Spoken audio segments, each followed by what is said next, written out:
Hi, everyone. It's People of Substance by Lemon Skies. I'm Olga, and my guest today is Geoff Woliner. So Geoff and I have never actually met in person. This is our first face-to-face interaction, but it's one of those LinkedIn friendships that was made, so I feel like I really know you. I will let you introduce yourself, but Geoff is a resident satire expert. So he makes people laugh at events, fundraisers, weddings, funerals, what have you. So Geoff, please introduce yourself. Thank you so much for that gracious introduction, Olga. I appreciate it. And just for you viewers back home, I've really scaled down the business over the last couple of years. So we've cut out the weddings, we've cut out the events, we've cut out the fun. We're just doing funerals. Bottom line, it's just the funeral business. It's all we're doing. We're laughing at funerals, and they don't even pay me. I just show up and make jokes about the dead. So that's pretty much it. And I gotta be honest, I kind of like it. It's fun. So let me ask you this. How did you end up doing what you're doing? Did you always want to be a comedian? Did you kind of stumble into it, took a wrong turn? How did you end up where you are? It's a lot cheaper than therapy. It really is. There's no copays. I mean, it's not illegal in Canada. You don't have to, take back channels. It's fantastic. It really is. But what really started, honestly, was the summer of '99. And believe it or not, I grew up a very shy kid. I was a really, really shy kid. I had a loud, boisterous family, and I'm just kind of there, hoping nobody notices me. And then one day I wake up and I say, you know what? I'm going to roast my grandfather for his 80th birthday. Mm-hmm.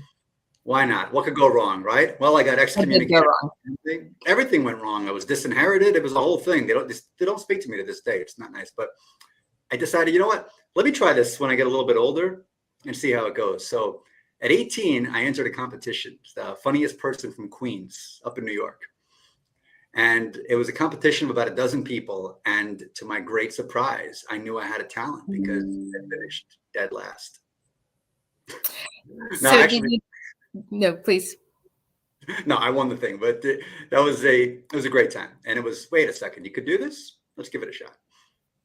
I was going to ask you if you got the last laugh at doing the math here at grandfather's passing. Oh, I totally got the last laugh when he finally went. I did roast him at his funeral. True story.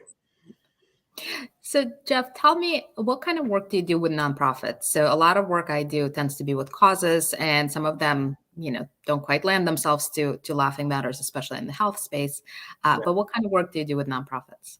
So I've been in the nonprofit space a long time as a consultant, this, that, and the other. And I actually did some work with the National Pancreas Foundation. And as you know, working with any kind of rare disease fundraising, laughing matter is not the first thing that comes to mind. No. Particularly with ones with incredibly high fatality rates. And pancreatic disease is probably the worst of them all, not only from the pancreatic cancer, but like the pancreatitis patients. I've got a lot of worst enemies, and I wouldn't wish that on any of them. And it is a really tough nut to crack. And the people who experience it go through just absolute hell. So the idea was, how can we make this funny, but in such a way where it helps to move the puck down? How do we actually advance the cause? So what I do with nonprofits, and what I've been doing for a while, is we host roast fundraisers. And it's a way to get butts in the seats, because people can come out to it, and you're in the fundraising world, Olga. You've been doing this a long time. It's like, what's the hook to get the butts in the seats and the checkbooks open? That's like the biggest question that we face when it comes to live events. So a lot of organizations decided, people love to see people roasted. Mm-hmm. They've loved it in the 70s with Dean Martin, and they love it now with Comedy Central. And how can we do this with regular people? So that's what I do, essentially. We put together events where some prominent individual gets roasted, usually like a $200 a plate fundraiser, silent auction, the whole deal. And we write the material for everyday people to get up there and roast the prominent individuals. So depending on the organization, depending on the city, depending on where we're at, we could be roasting a mayor. We've roasted brigadier generals before, roasted presidents of universities. We've roasted NFL Hall of Famers. I mean, you name it. And everybody's come across our plate. Nobody's safe. So how do you get humor piece right, and what can go wrong? And has it ever backfired on you? We're recording this? We are. Okay, so I can't be totally honest. Yeah, it's fine. All right, so basically what happens is we learn on the front end what is okay and what is not okay to joke about. So there's always sensitive topics, with any individual, any family, any interpersonal dynamics, particularly public figures. There's a lot you have to really dance around. You got to make sure you get this just right. We have done private roast where things have gone wrong, but caveat for all you folks watching at home, not because of anything we've written. People go, as they say, off the reservation. And some great stories about that. A law firm out in Sacramento, somebody decided they were going to roast the major partner. Let's just put it this way. The major partner had been married a long time, but didn't exactly carry himself like a married man.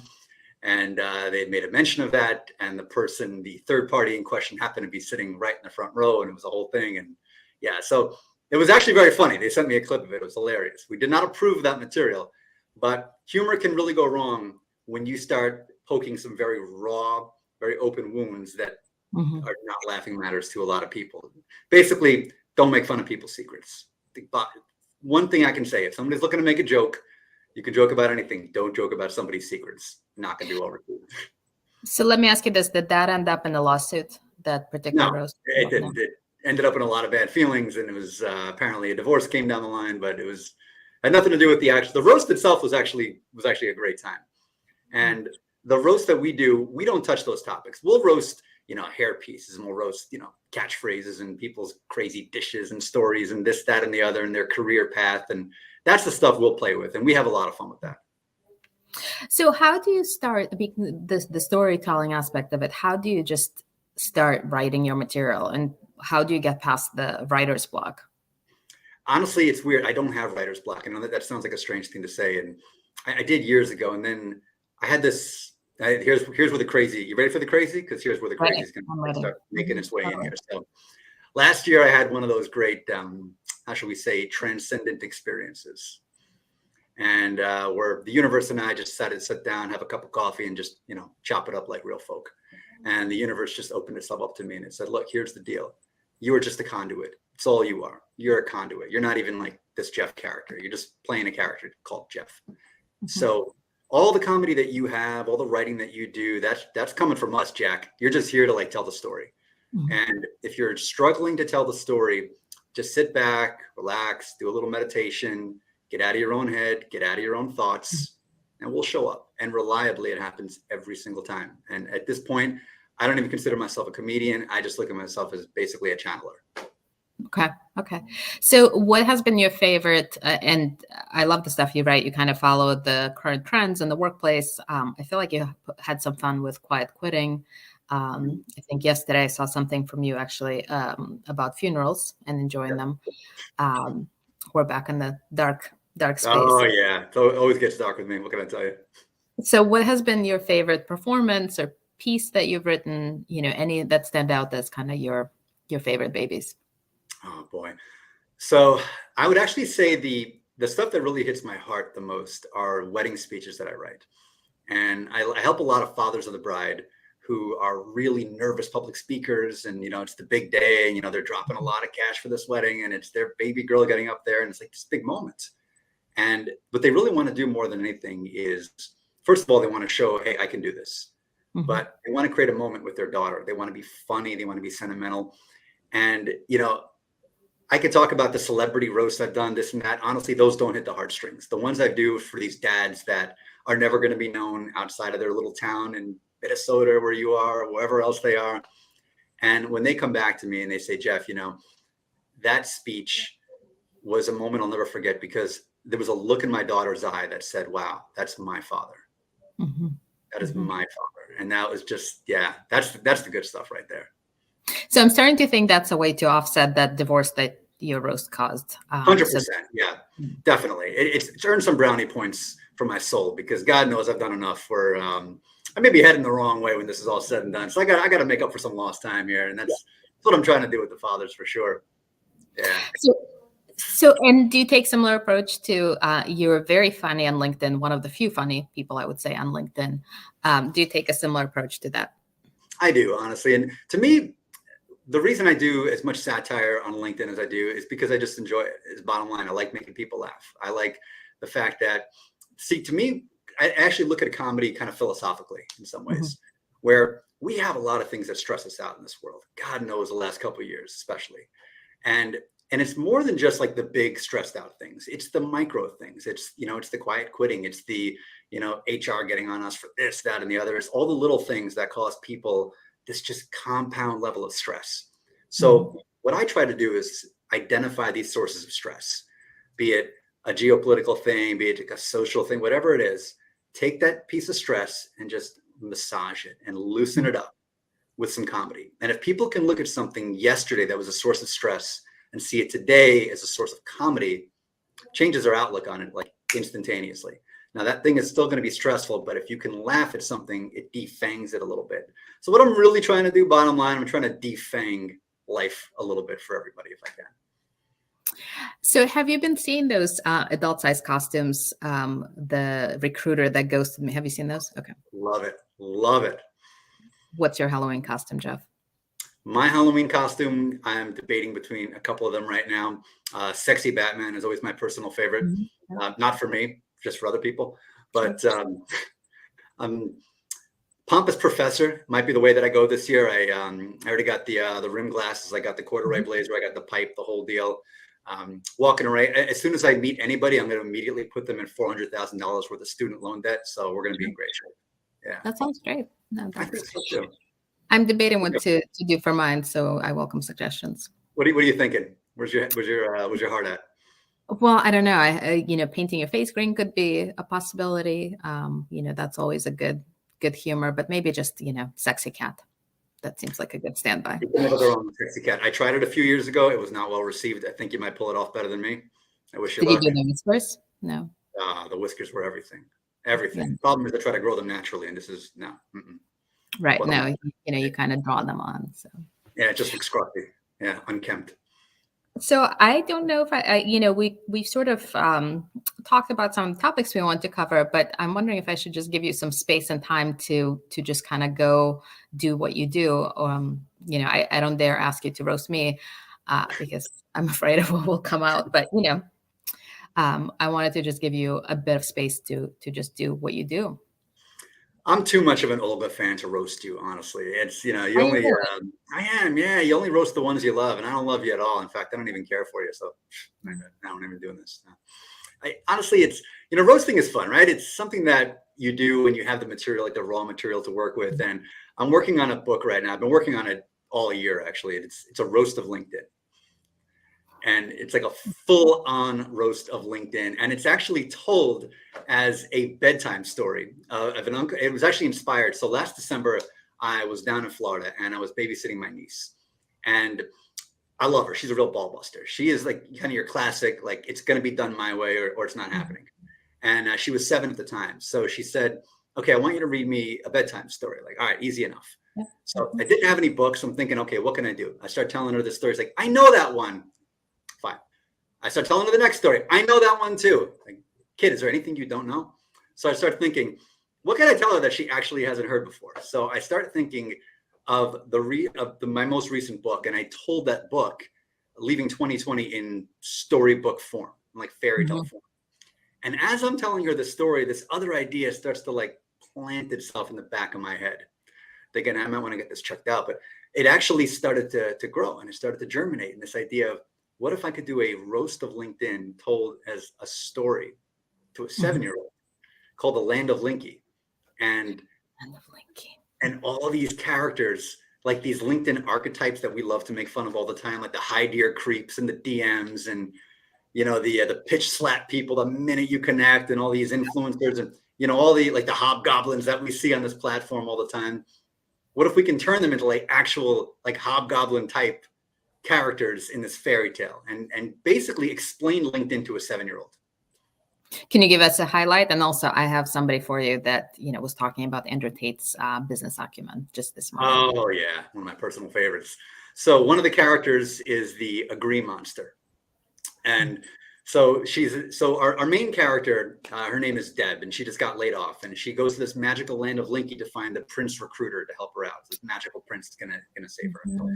But she finds herself lost in the swamps of sadness, like a never-ending story kind of deal, And she's drowning in the swamps of sadness, and because none of her content is sticking, and she can't find the prince recruiter, and she's drowning, and the bills are stacking up, and she's finding herself falling and falling. All of a sudden, This hero comes by. There's this big furry monster comes by. It's like, I'll save you. Agree? And then puts a big stick to like pull her out. And then like, oh, thank you. Thank you so much for that. And then the Agree monster looks at her and said, I know. That was a great rescue, wasn't it? Agree? And then so we're telling this kid, and then my niece eventually like pauses the story, like, wait a second.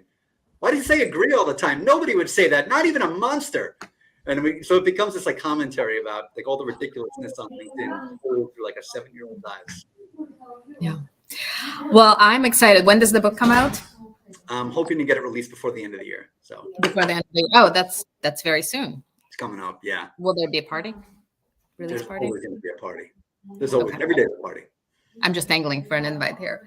You're getting an invite, definitely. So Geoff, we've been doing a little fun game on this to wrap up our conversations, and I'm just going to warn you right now. Let's keep it PG-13. Two truth and a lie. Okay. Have you played that before? I have. You know how to play. I do know how to play. Okay. So let's do a round of two truth and a lie. So, and I will have to guess which one is the lie. Okay. Let's see. I almost became a professional bowler. Let's see. I fought a bull in a rodeo, and I've been to all 50 states. You know, I can actually legitimately see the first two, so I'm going to go with 50 states are a lie. 49 states or something like that. I can't put anything past you. Did I get it right? 46, yeah. Okay, so which ones have you not been to? And I want to hear the bull story. So I've not been to Alaska and Hawaii, which actually I don't quite recognize as states in my book. They're kind of like territories like Guam and Puerto Rico, but that's like a whole different conversation. I have not been to the Dakotas. And that's like, it tugs on me. It's weird, right? So here's what I need you to do. You're in Minnesota, right? I need you to get in the car, I need you to go west and just like surrogately go to the Dakotas for me. So I've been to North Dakota. I was actually stuck there. That's a different conversation. I think I was like 15 at the time. But yes. But I think they're, you know, I'm going to have to wait until spring to visit those states. I'm just thinking. Yeah. Yeah. I think that's where I'm at too. And the bullfighting? The bullfighting. So I was down in Florida visiting a friend of mine, and it was actually, there's like, people don't know this about Florida. There's this whole middle part of Florida that's like, they call it like Little Texas, where it's big cattle country and they have a lot of rodeos and it's a whole thing. So it's back in January of 2006, and a buddy of mine, he was a bull riding lawyer. That was his thing. And he said, all right, Geoff, come on out to the rodeo tonight. Let's have a good time. So I wasn't expecting to be a participant. Needless to say, he had other ideas. So he signed me up for something called the hula hoop competition. And basically you get into the ring, like into the actual arena itself. And there's a dozen hula hoops. And you have to stand inside a hula hoop. And they unleash one bull after another to come into the arena while you're standing in the hula hoop. So the way the competition works is the last person standing wins. Now the bull can come right after you. And believe me, it does. The bulls make eye contact and they make a beeline for you. Now, what you can do, you can help the bull any which way you want, but you cannot leave the hula hoop. The minute you leave the hula hoop, you're out. You're out. So I make the final two. And it's me and this other guy. And you could tell he doesn't want to be there either. He was also signed up. So this one bull comes out named Wizard, mean little SOB. And Wizard's just looking me right in the eye. I mean, we're making this like locked in eye contact, starts snorting, starts doing the thing with the feet. Like, yep. This is it. It's been real. Had a good 25 years. What can I complain about? Yeah. Right at me. I mean, full head of steam. Right at me. I'm like, I'm a man. I'm going to stand my ground over here. That's a very easy thing to say until the bull is about 5 feet from you. Right. Then the whole I'm a man thing is like, I'm getting the hell out of here. So I turn around. I start running as fast as I can. This thing wants to just straight up kill me. And it doesn't stop. And the one thing about a bull, it's faster than a person. So it catches up to me as I'm running and it blasts me right in the backside. I go about 4 feet up in the air. I come down, I come rolling, and it keeps coming at me. And then I climb up on the side. 2 rodeo clowns jump in to get the thing to run away. I felt it for about 6 weeks afterwards. Well, I imagine so. And that, you know, your friend probably made you sign an agreement that you wouldn't sue him for that, right? Nothing. You'd think, right? You think a lawyer would cover his bases. No dice. Yeah, I mean, I'm surprised a lawyer putting you in the bull rank in the first place. So He wasn't a very good lawyer. Wasn't a clearly, very good bullfighter either, for what it's worth. No, I'm kidding. He's a great dude, and he's a dear old friend of mine, and he's actually a very good lawyer and a very good bullfighter. I'm not sure which one he's better at. I'm going to guess lawyer because that's the career he's stuck with. I think he wanted to like really see the bull riding thing all the way through, but right. it was an experience I won't soon forget.